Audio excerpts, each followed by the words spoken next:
Wam call halal Yahweh Bashim Yahweh Shai Bahashim Kodash. Double honors to the elder apostles and elder bishops of GMS, as well as the elders that came before them that taught us his truth. And shalom and salutations to all the brothers of Christian word of truth and in sincerity, the hopeful elect tabernacle of David. Shalom and salutations to the Aquath listening and learning. I'm the brother Yahshua. I'm back with the World War III Daily Update. Shalom and salutations to all you that made it to this update. So we're going to start right here. 2nd Ezra 15 and what, 28? 28. Behold, a horrible vision and the appearance thereof from the east, right? The Middle East, where the nations of the dragons of Arabia, like Saudi Arabia, right, will come out with many chariots, and the multitude of them shall be carried as the wind upon the earth, that all they which hear them may fear and tremble. Okay? So this is talking about in the Middle East, the valley of Yehoshaphat. Now we're quickly going to reference the Albert Pike letter to Mazzini, right? The Illuminati plan for what? World War III.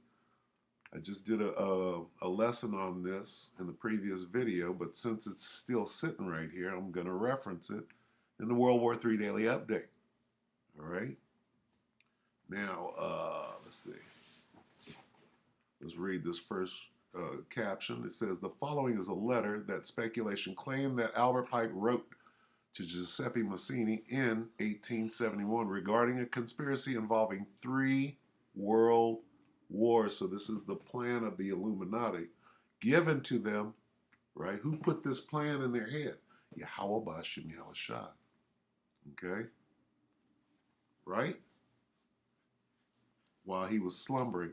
And slumberings upon the bed, right? Where did this plan come from? Right?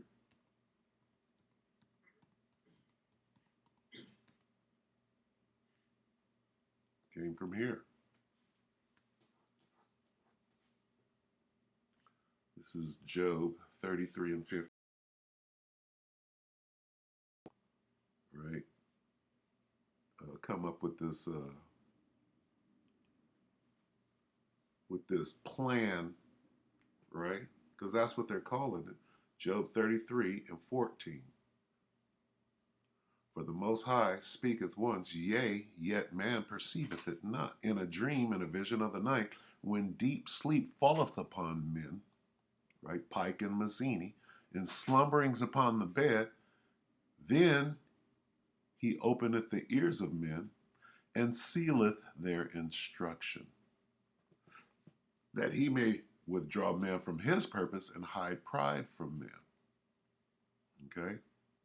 It's the Most High's purpose, not man's purpose. So this plan is what? The Most High's purpose. 3 world wars. Okay? What 3 world wars? The ones that the Most High wrote about, had man write about in the Bible, and now these devils are out here trying to bring it to pass. How is it that they're doing the will of the Most High? Because he sealed their fate, right? Revelation 11 and 14, written 2,000 years ago, before 1871. The second woe is past, and behold, the third woe cometh quickly. Well, there's 2 of the world wars in this document spoken of right there in the scriptures. World War I, First World War, Second World War. We just read that in the Bible. The Third World War. Okay? Now, what do they call this? The Illuminati what? Plan. Conspiracy. A conspiracy involving 3 world wars. So this devil thinks that it's his idea because the Most High, this fool that went to sleep, right? This guy right here. All of them. And the Most High sealed their instructions. What is their instructions? 3 world wars written about in the Bible. They're only puppets for the Most High. Okay, so what does World War III say? Third World War must be fomented by taking advantages of the differences caused by the agents of the Illuminati between the political Zionists and the leaders of the Islamic world. Huh? You mean all the Arabs in the Middle East are going to fight against the ones that call themselves the so-called Israelis? That's what this is saying. World War III must be fomented by taking advantages of the differences caused by the agents of the Illuminati between the political Zionists and the leaders of the Islamic world. Who are the political Zionists?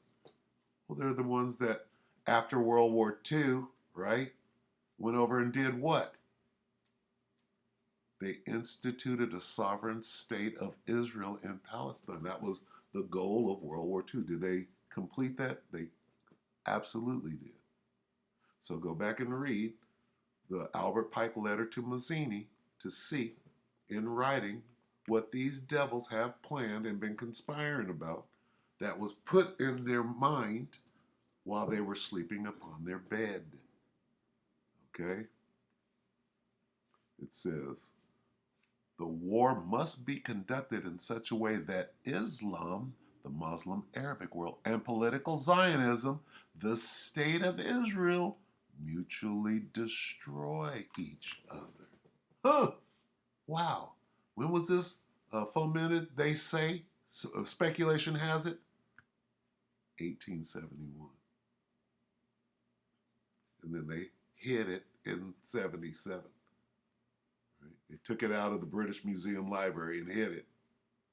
Uh-oh. People are waking up, right? John Todd is out there doing this thing. Anyway, we'll watch this now. Start here. This is 2 hours ago.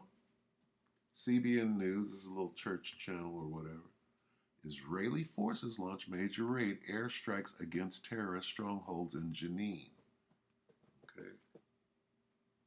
Now, listen to what this guy says. Listen to the names. See, they're going to say, oh, we're attacking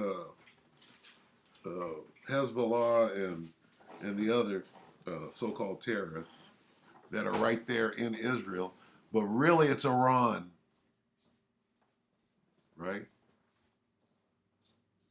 So let's watch this.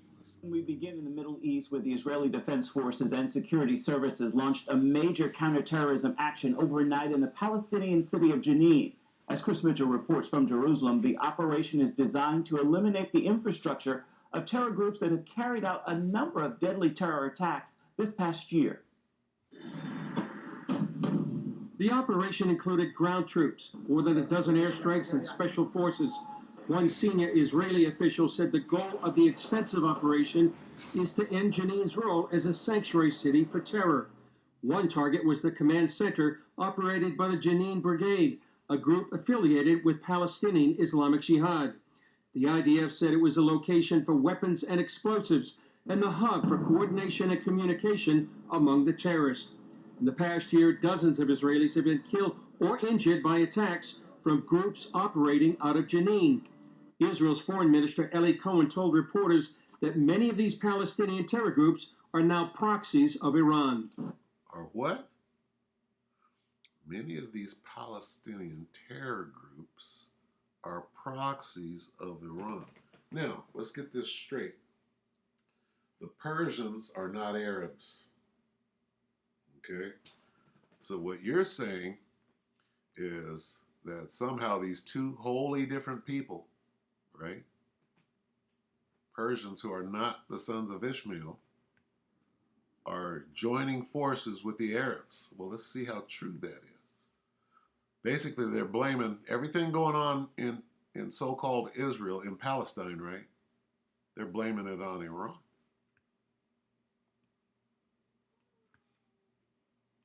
Reporters that many of these Palestinian terror groups are now proxies of Iran. We are striking the terrorism hub with a great strength. I want to emphasize that we don't have a fight with the Palestinians. Actually, our fight is with the proxies of Iran in our region. Our fight is with the proxies of Iran in our region, which is mainly with Hamas. So what he's saying is we're fighting, the Israelis are fighting the Iranians. Okay. Well, and this also says that the Iranians, right, the Persians are fighting, or the Arabs, the Palestinians are fighting for the Persians. Right? Now those Palestinians, right, are actually the sons of Ishmael. They're Arabs. The Iranians are not Arabs, but what they're saying is these guys are working together. Well, let's see how true that is. Finish this up. Which is mainly with the Hamas and the Islamic Jihad, with both are a terrorist organization which financed by Iran. At least 5 Palestinians have been killed in the operation, with more than 24 wounded, but those numbers are expected to climb. Cohen said the IDF is working to prevent any harm to the local population. The operation is part of a promise by Prime Minister Netanyahu to respond to recent terror attacks, including an incident where 4 Jewish men were murdered at a restaurant and gas station by the Sumerian community of Eli. Let's go back to this real quick, because when you see this, right, and you see this, where's these guys? These guys, right, let's find them, right? Enough on that, right? Those guys are called this. It says the political Zionists. It says World War III must be fomented by taking advantage of the differences caused by the agents of the Illuminati between the political Zionists, they're agents of the Illuminati, and the leaders of the Islamic world. We're going to point them out too. So this, wait a minute, this was written in 1871, if there's any truth to it, right? It could be just speculation, but right here, differences between the political Zionists and the leaders of the Islamic world. Who are the leaders of the Islamic world? I guess that would be Persia. Is Iran Islamic? I believe they might be. Anyway, you know that the Arabs are. That's their, Islam is their religion. Okay? But we see this thing going back to 1871. We see it jumping off right now. Okay? There's not a Jew right there in them. These guys are these guys. Right?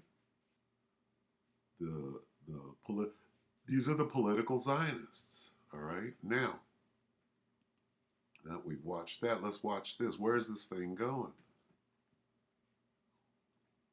All right, so there was a peace accord between who? The Carmanians. Where's the Carmanians at? Right here. Let's watch this. Salam. All right, so this is 2 weeks ago. Saudi Arabia's foreign minister is meeting Iran's foreign minister in the Iranian capital, Tehran. So what is this about? Okay. It's about a peace accord. Now listen closely to the language and who is creating peace. Whose flag is that? That's the I believe Saudi Arabian flag, and this is Iran. So take it away. After years of hostility, Saudi Arabia's foreign minister is in Iran on an official visit. His meeting with Iran's foreign minister comes as Saudi Arabia is reopening its embassy in Tehran 7 years after it was closed.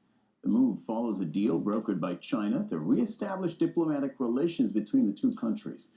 Dorsa Jabari joins us live from Tehran. Dorsa, this is the mirror image almost of what we saw a few days ago when the Iranian embassy was being opened in Saudi Arabia.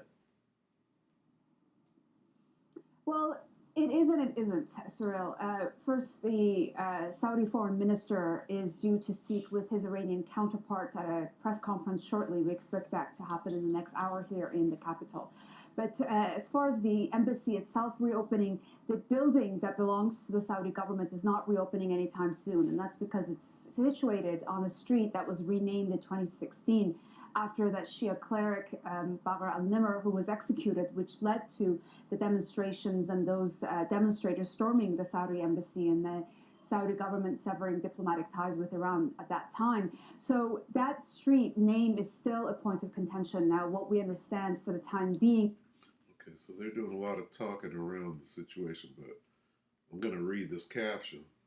Reopening of Saudi embassy follows deal brokered by China to re-establish diplomatic relations between who? The Saudis and the Iranians. Okay? Now, who are the Iranians? The Persians. Okay? Let's read this real quick. Okay? Back to where we started. 2nd Ezra 15 and 28. Behold, a horrible vision, and the appearance thereof from the east, in the Middle East, where the nations of the dragons of Arabia shall come out with many chariots. This is talking about all these armies.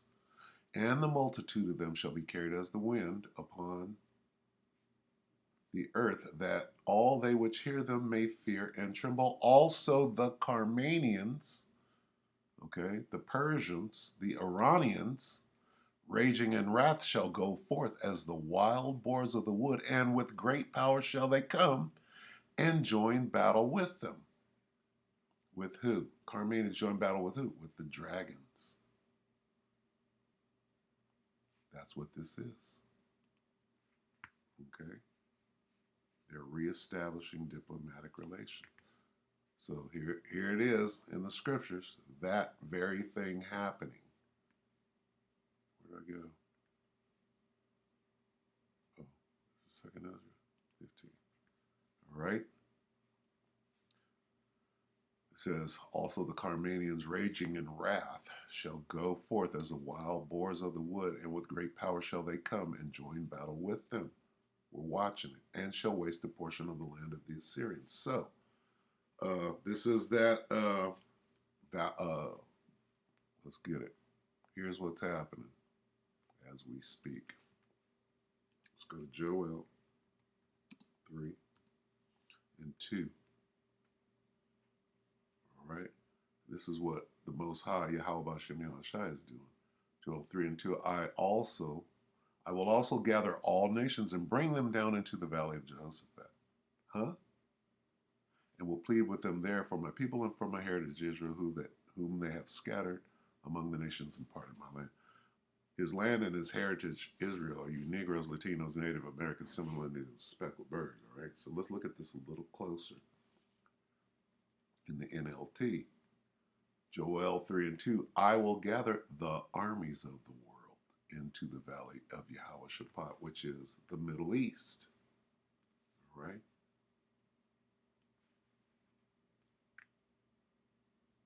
Okay? We're watching that right now. Now let's get the least of the flock. Who's going to start this? Jeremiah 49 and what?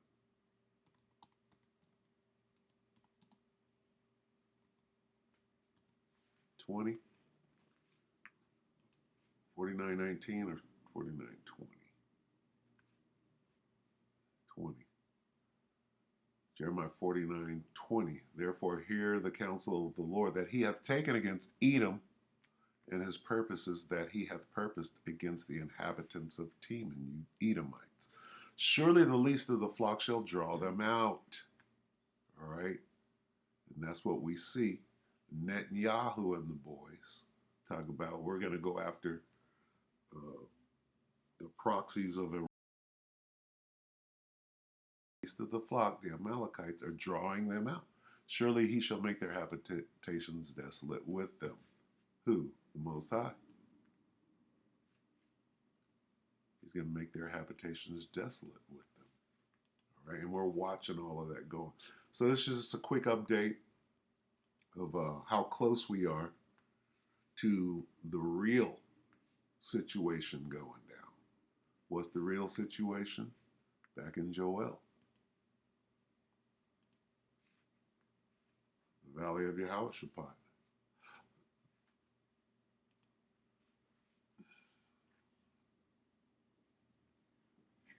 So lucky, bear with. Let's just get in here.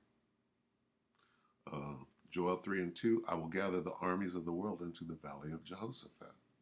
Okay? Now let's go down to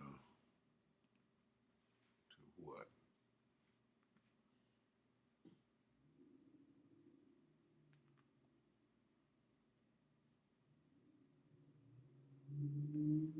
Let's just start at 9. Joel 3 and 9, KJV, proclaim ye this among the Gentiles, prepare war, wake up the mighty men, let all the men of war draw near, let them come up. Beat your plowshares into swords and your pruning hooks into spears, let the weak say, I am strong. Assemble yourselves and come, all ye heathen, and gather yourselves together round about, thither cause thy mighty ones to come down, O Lord. Let the heathen be awakened, and come up to the valley of Jehoshaphat, or Yehoshaphat, God's judgment, for there will I sit to judge all the heathen round about. Put ye in the sickle, for the harvest is ripe. Come, get you down, for the press is full, the fats overflow, for their wickedness is great. Multitudes, multitudes in the valley of decision, for the day of the Lord is near, in the valley of decision. All right, Armageddon, the valley of Yehoshaphat. All right. So we're just watching. This is how close we are. All right. How close are we? Okay. Here they are coming together, right? And the Carmanians, raging like the wild boars of the wood, shall join them. They're joining the Arabs right now, pursuant to Second Esdras. 18. The dragons, the Carmanians, the wild boars are joining the dragons, right? Right there. And if we go back, okay, you got Netanyahu, not a Jew. What is he doing? Stirring this whole thing up, drawing them out. Talk about we're going after Iran. Who else is going after Iran? Babylon the Great.